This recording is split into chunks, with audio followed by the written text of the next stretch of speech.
Hello, everyone, and a very warm welcome once again to another episode of the People Talks Special Edition. In this series, we interview top business and HR leaders on how they're adapting to the current outbreak. And these are freely available to the business community as Engage Rocket's way of supporting other businesses through this crisis. And today we have with us Mr. Nanang Chalid, Vice President of People at Tokopedia, one of the largest unicorns in Indonesia. Now, Nanang, thank you so much for joining us. Would you care to just quickly, in case anyone's been living under a rock for the past 5 years, introduce yourself and Tokopedia? Sure, thank you. Thanks a lot, Chitung. So probably let me start with introducing Tokopedia because I'm part of a bigger family of Tokopedia. So Tokopedia is actually a 10-year-old company, 10 years old company. So we were starting actually as an e-commerce platform, but we are actually evolving into what we call a technology company that will make a lot of, trying to make a big impact to Indonesia. So our purpose is to democratizing commerce through technology, and then that's what we are actually doing in the last 10 years in a way. And then I think we are growing quite big now. So we have 7.6 million merchants of 90 plus million monthly active users. And then we are actually now at 4,700 strongs, kind of Nakama, we call them, we call our employees. And then again, I think the last time we were actually around 1% of GDP of Indonesia. That was last year. So I think again the role of Tokopedia in a way for Indonesia has been a very big.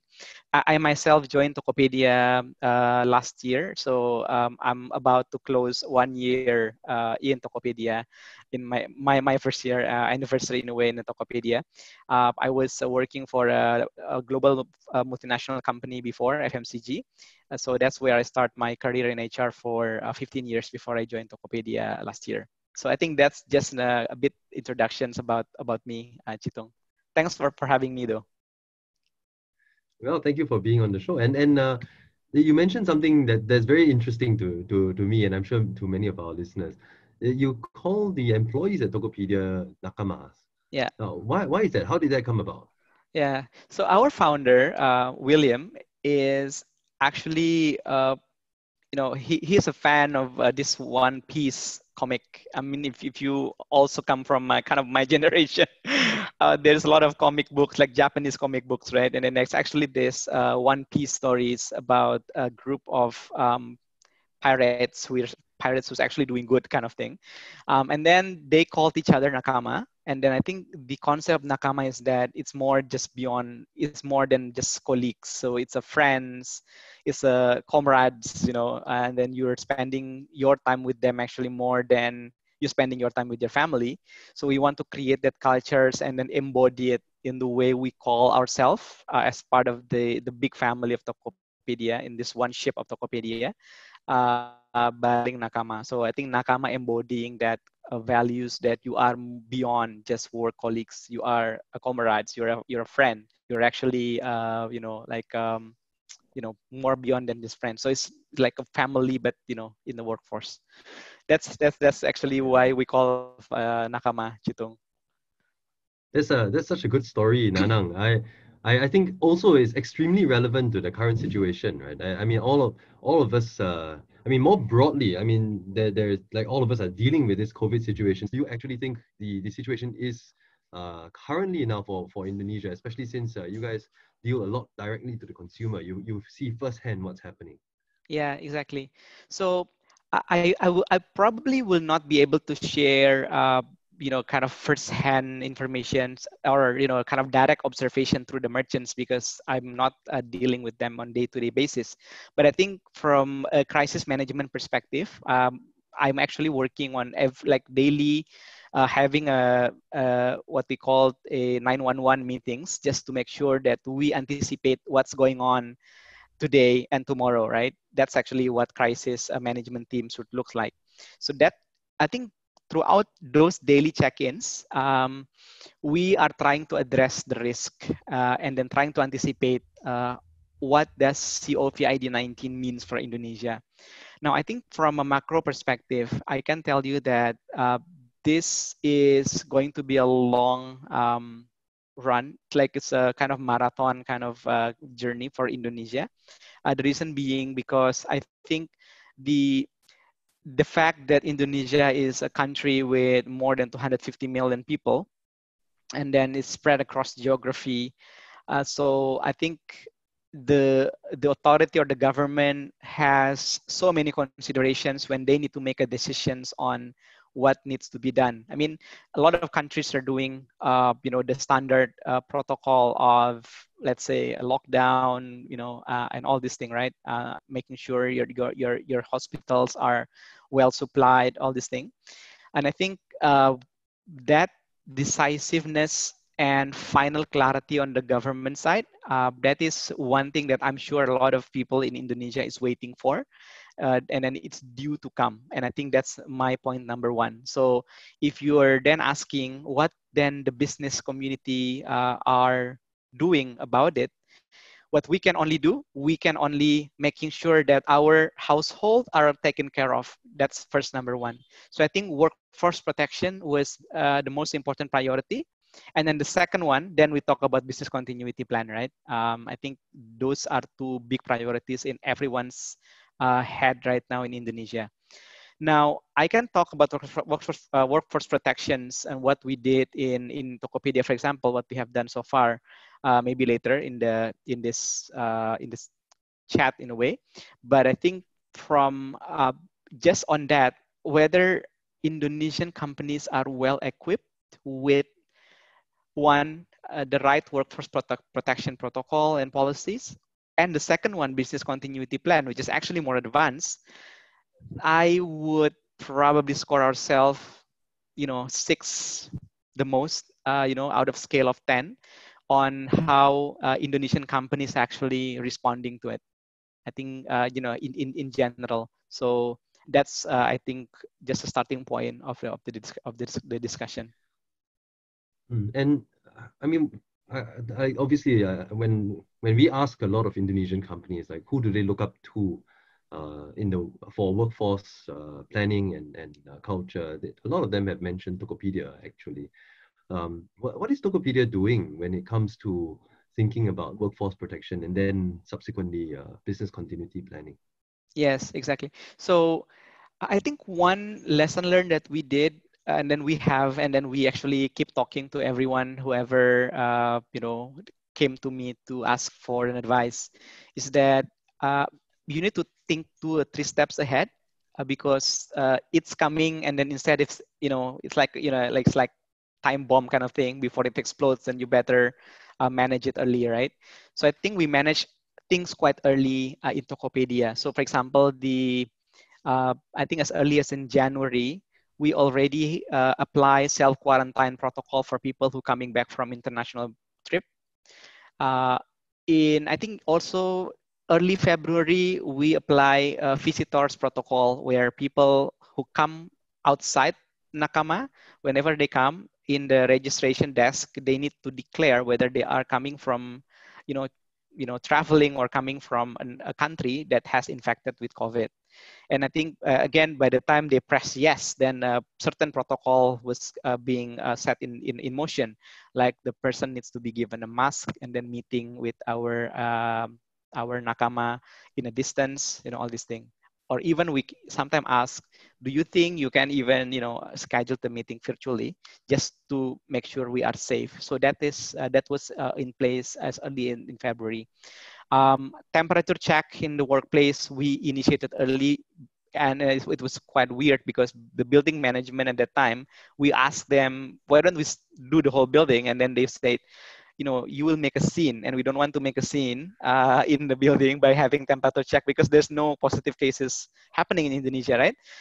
And then so we decided to do it in our own floor. So and then again we put them some protocol, making sure people were not being checked 2 or 3 times in a short period, with the stickers, all these things. So we created some sort of governance on that. And then when it happened, we were lucky because in a way, our employees are get used to it. So there's no resistance when the building decided to finally do the whole building checks. And then actually the building use our protocol, like the playbook we have, they use it, which is we are happy to share it anyway, right? So those are just example. And then I think we decided to, again, when we say thinking 2 3 steps behind, when we were going for the work from home, we were anticipating this is not just for, like 2 3 weeks kind of work from home. This could be longer. So at that time, there was I think, a bold decision from our leadership team, including our founder, saying that, regardless whether the whole, when we talk about Nakama, right, there's also a mix of permanent and organic employees and also third party and outsourced employees. So he made it very clear that when we called ourselves as, we are in one ship, it means everyone. So I think driving the customer service agents, that is actually quite a lot of people, having a dedicated laptop and VPN to access our in tools and stuff like that. That was an enormous work that done by the engineering team and the customer service team back then. And again, that was we were actually the first company who did that, ahead than other peers. So we did all these things. We created health protocol, for example, because we know back also we anticipate by then there will be a limited health infrastructure capacity to handle all this COVID-19 situation. And then we don't want our employees go to a hospital with a good intention of checking whether, I have a fever, whether this is dangerous or not. And then they come to a hospital clean, and then they come back home actually infected, right? And then what should we do? So we decided to put a virtual health protocol. Means that we have a virtual GP who can actually do a medical counseling online. And then we ask everyone, unless the virtual GP tell you to go to the hospital, don't go to hospital. Let the prescription and everything come from the doctor, and then you can buy it in the in the pharmacy, and then you can claim that, even though it's just a scan of, whatever, right? So we make it easy from a medical reimbursement perspective, from a policy process in HR. So we did that. And then by the time we actually have all these things, and then we go to the work from home, I think by the second week of the work from home happening, we start getting feedbacks that, people are depressed, especially for those who, again, Indonesia is a pretty interesting country. So you have 250 million, right? But jobs are mostly in Jakarta. So people from different provinces, they go to Jakarta to work. And then these are most young people are doing that. So they are, kind of living in a boarding house. So these people, small apartments and stuff, these are actually the demography that was in risk because of the work from home, with mental well-being and all these things. So then we get the feedback, and then I think again we act quickly. So by last Friday, we launched that safe space applications. It's actually, I shared it in my LinkedIn also, just to inspire other companies along the lines of what else you can do in the, in this kind of COVID-19 workforce protection, not just physical health, but also mental health. You can also do something. So we launched that app. So any Nakama right now, whenever they have things to talk about and someone to talk to, and this is something might not be interested for their boss, so they want to do it, in a way, someone neutral, counselor, a trained psychologist, and so on, then they can reach out through the safe space itself. So they can do that, chats and so on there. And then we created this work from home campaign. Means that work from home work from home doesn't mean it is not fun. So we actually run a Wednesdays yoga online course for employees, Friday Zumba online course for employees, just to make sure that people get excited. We even host a Netflix party on Saturday for those who really need some friends, and I'm running out things to do. Why don't you dial to Tokopedia Netflix party? And then I actually joined last Saturday. It's kind of fun because I think the fun is more on the chat function of Netflix party, because even though it was like, for some reason the survey said let's start with a horror movie. So it's a horror movie, but people are actually making fun of the movies, through the chat. So I think it's in a way, small things that you can do, which I think go a long way for your nakama, because Yeah. that because they know that it's not just preparing the hygiene, but it's also creating an environment where they can actually thrive. That's what we did, Chitung, at least until last Friday. So we are keep thinking what else we should do going forward. But it's an awkward period, but it's also giving you a space to really think a lot of things, which I think I like it in a way. Very cool. And I love the Netflix party actually. It sounds like a great thing to do. How I have a question. Hearing you talk about this, like especially given the timelines that you're mentioning, right? It it must have been a very difficult decision to make to continue with like temperature taking. I mean, there's a lot of disruption, right? That you're putting forward, and then at the same time, at that time, the world hadn't really gone crazy yet, right? I mean, Yes, exactly. the indicators were very small, and in fact, they were not. I would say that they're not enough to build strong conviction either way, right? Yeah. And it could very well have gone to the case that everything was contained in China and then it never got out again. Then, but during this time when you were thinking about it, or when Tokopedia was thinking about it, what were some of the key considerations um, that they gave the management team and the leadership team the conviction that this is the right way to go, this is the right path that we need to walk. I think we were lucky in a way that the leadership was at one voice back then, that this is necessary, has to be done. And then, of course, it's my job to kind of like manage the communication to employees, making sure you're not, perceived as a paranoid kind of company, right? I think, the disruption you were saying is that if suddenly our employees are saying, why are you putting like a temperature gun in my head? You know, the world is okay, man. This thing, right? And then they can, suddenly post it. All these things. So we actually manage this delicate situation well. And then I think kudos to my team, because they actually the one who helped me shaping the communications and all these things. So we come out with campaign, and then the campaign was very soft. It's basically talking about proactively maintain your health, kind of like proactive precautions and all this thing, washing your hands and this thing. And by the way, please do temperature check. It's very subtle. It doesn't really say, like coronavirus prevention protocol, not that. So we manage the communication well to the employees. And then again, I think a lot of things are in the executions, right? The execution needs to be great by the time you're doing this. So the team who is actually doing the temperature checks also very polite in a way. And then we actually ask if somebody kind of like trying to ignore, and then we kind of like segue the person to kindly follow the protocols, all these things. And again, I think the fact that until now, out of all these 400,000, 4,700 people, uh, I have not received any reports, because we keep checking them. And by the way, we also do this thing, which is very interesting. We actually send a Slack channel. Again, if you are in Slack, if you know Slack, right? So we actually uh, deliver a Slack check bot. So means that every 3 days, you will get a pop-up notif in your Slack asking your question, are you healthy today? Yes or no? And then if you're not, and then we ask you, have you contacted our health protocols and making sure you talk to the doctor today? If it's yes, then then you are sure that this particular person is safe.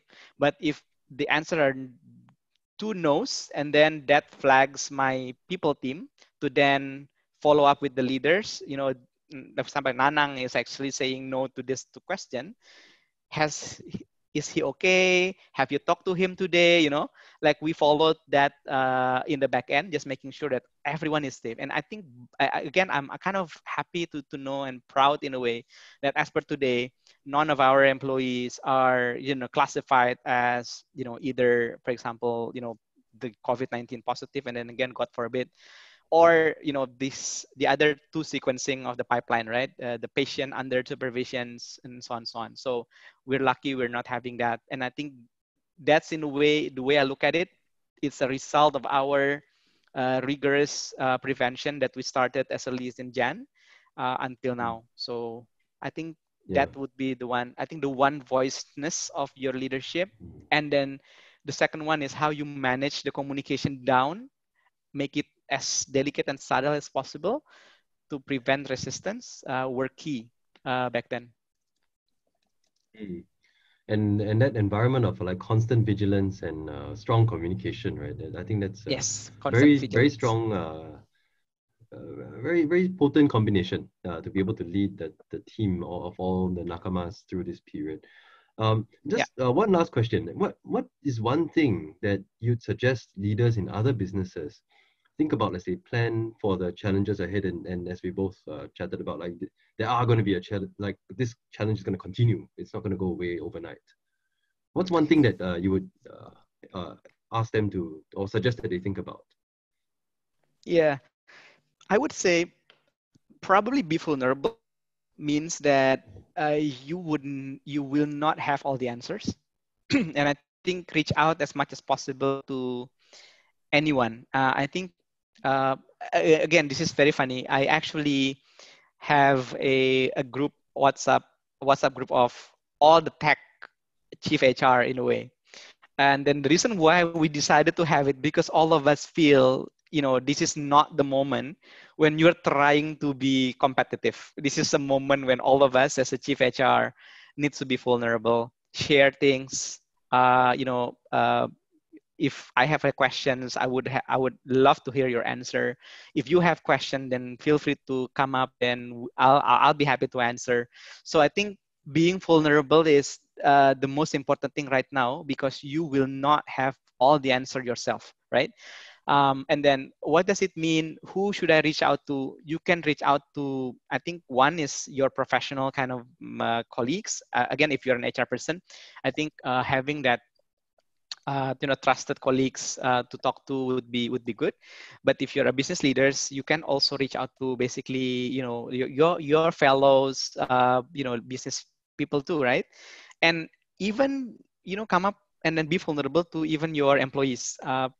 All these ideas, for example, one thing is that we have our work from home playbook, right? It's been viewed, browsed, downloaded, and stuff like that. I share it in my LinkedIn. It's almost to 25,000 now, people who actually browse, look at it, and download it. And we are actually happy to share that. And that work from home playbook, again, 25,000 almost, kind of download. The reason why it was so relevant, and then a lot of people can relate to it, because it is created not by HR. It's basically a work, it's a crowdsourced kind of work. The team who created it, which is my team, actually asking a lot of point of views before we created the plan. So that's why it's pretty funny, because there is a wellness tips there. It has a Spotify playlist, for example, which I don't think about it, like working from home playbook and Spotify playlist. Like you don't even think about it, but since you're actually Like two different crowdsourcing things. it, it's it's two different things, right? But the crowdsource environment, by the time we created that work from home playbook, was the one behind how relevant it is to so many people. And by the way, we do a regular survey. I think, again, work from home playbook of Tokopedia probably play part on it. Our work from home NPS score is at 4.27, last one out of 5. So it's actually a pretty high score after almost a month now of working from home. And again, the reason why I talk about being vulnerable, because crowdsourcing is actually a testimony that you are being vulnerable.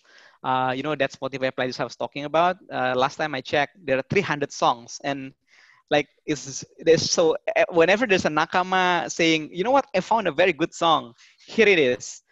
and then suddenly that one particular song can be enjoyed by everyone else, you know. So I think that is the kind of environment that the new normal, I would say, we need to live in. You don't have all the answers. The answers are lies somewhere there, and then just reach out and then get that answers to you, because it's no longer important who actually define the answer. The most important thing is what is the answer, right? I mean, that's actually I think the some sort of a closing statement I want to make, Chitung. Thank you so much, Nanang. That's lovely. I love that. Like, be vulnerable because we don't have all the answers, and that's so true today. Thank you so much for generously sharing your insights.